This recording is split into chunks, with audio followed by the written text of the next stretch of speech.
रावण, जो अपनी भक्ति और तपस्या के लिए जाना जाता था, भगवान शिव को लंका ले जाना चाहता था। उसका मानना था कि अगर महादेव स्वयं उसकी नगरी में निवास करेंगे तो लंका हमेशा सुरक्षित रहेगी और कोई भी उसे पराजित नहीं कर पाएगा। इसी इच्छा के साथ उसने कैलाश पर्वत पर घोर तपस्या शुरू की।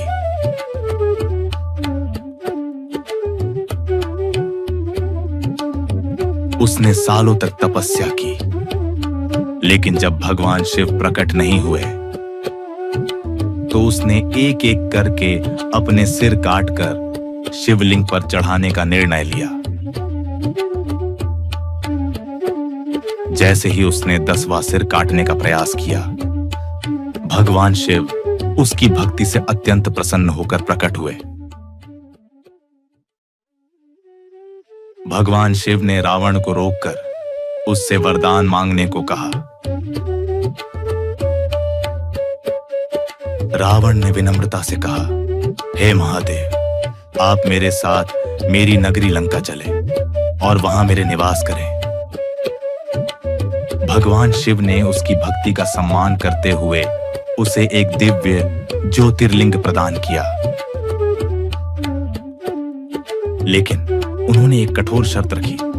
यह ज्योतिर्लिंग तुम्हारे साथ रहेगा, लेकिन इसे लंका तक पहुंचने के दौरान कहीं भी जमीन पर नहीं रखना।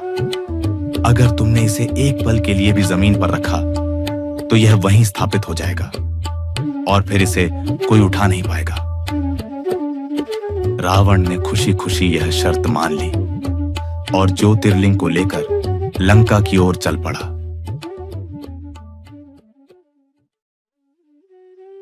इस बीच सभी देवता रावण के इस वरदान से चिंतित हो गए। उन्हें डर था कि अगर शिव लंका में निवास करने लगे तो रावण को हराना असंभव हो जाएगा और वह संसार में अराजकता फैला देगा।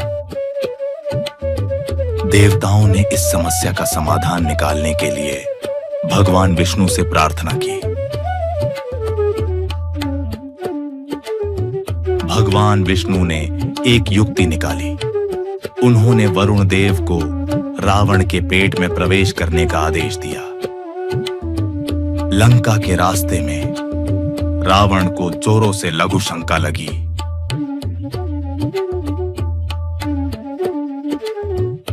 वरुण देव के प्रभाव से उसे इतनी तीव्र पीड़ा हुई कि उसे ज्योतिर्लिंग को नीचे रखना पड़ा।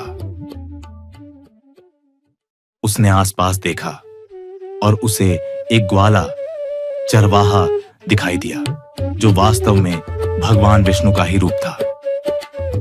रावण ने उस ग्वाले से आग्रह किया कि वह कुछ देर के लिए ज्योतिर्लिंग को पकड़े।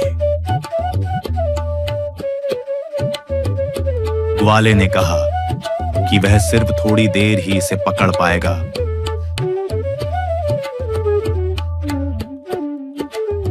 क्योंकि उसे अपनी गायों को चराना है। रावण ने जल्दी वापस आने का वादा किया और चला गया। ग्वाले ने 3 बार आवाज लगाने के बाद ज्योतिर्लिंग को जमीन पर रख दिया था और वह वहां स्थिर हो गया था।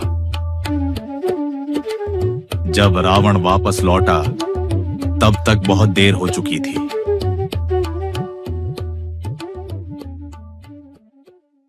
क्रोधित रावण ने उसे उठाने का बहुत प्रयास किया, लेकिन वह असफल रहा।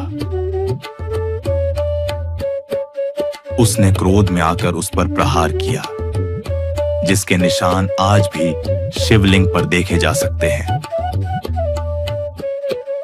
चूंकि भगवान शिव ने रावण के सिर काटने के बाद उसके घावों को ठीक किया था, इसलिए उन्हें वैद्यनाथ, डॉक्टरों के भगवान के रूप में जाना जाने लगा। एक अन्य मान्यता के अनुसार यहाँ के शिवलिंग की पूजा करने से भक्तों के सभी शारीरिक और मानसिक रोग दूर हो जाते हैं, इसीलिए इस स्थान का नाम वैद्यनाथ पड़ा। यह कथा हमें सिखाती है कि भक्ति कितनी भी गहरी क्यों ना हो, अहंकार और अधर्म अंततः पराजय का कारण बनते हैं।